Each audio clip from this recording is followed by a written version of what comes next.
Tuesday's his birthday. So, way long time ago, last time we had a lesson,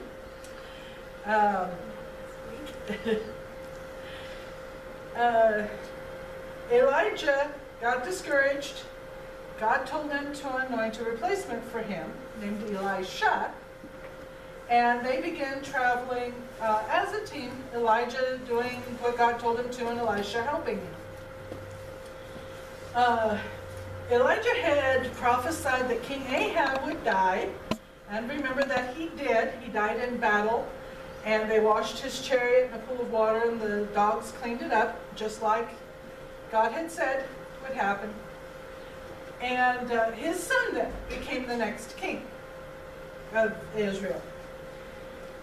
And one day his son fell.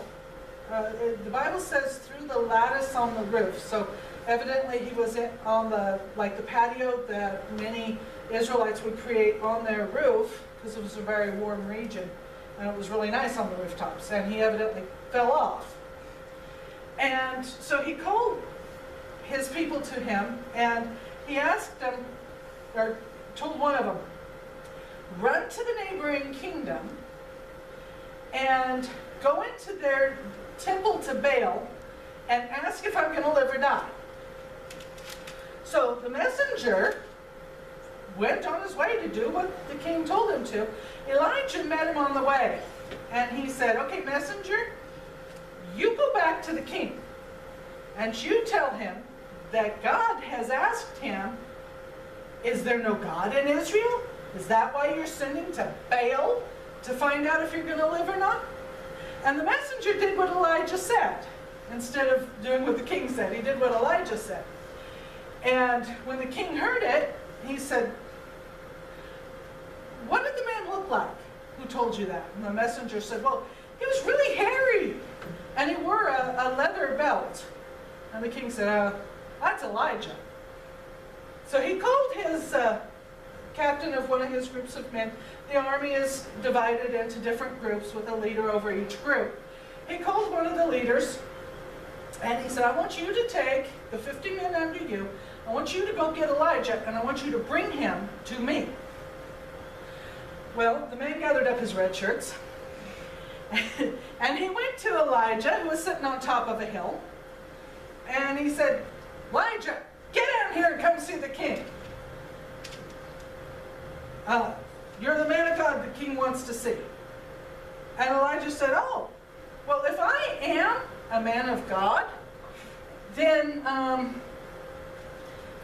let fire fall out of heaven and kill you. And fire fell out of heaven and killed him and his 50 men. Well, the king waited and his commander didn't come back, much less Elijah. So he sent another commander of 50 with his 50. And the commander said, man of God, get down here and come see the king. The king needs to talk to you. And Elijah said, well, if I am a man of God, let the fire come down and kill you and your men. And the fire fell down and killed him and his men. Stop doing it. The king called another commander of 50 and sent him to get Elijah. Like the king has not learned yet. But the commander had. When he came up to Elijah, he fell on his knees and he said, don't kill me. Don't kill me and my men. Please have mercy on us. God said, you can go with this guy. He'll be on your side. And so Elijah went with this commander of 50. And he went to the king and he told the king, you're going to die. Because you didn't honor God. You're going to die. And the king died. Let's sing a song. Okay, we're on the other side. We're more like with the one that honored Elijah.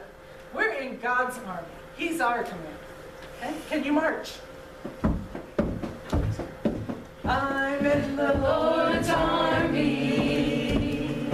I'm in the Lord's army. I may never march in the infantry, ride in the cavalry, shoot the artillery, and I may never fly o'er the enemy, but I'm in the Lord's army. I'm in the Lord's army. I'm in the Lord's army. I may never march in the infantry, ride in the cavalry, shoot the artillery.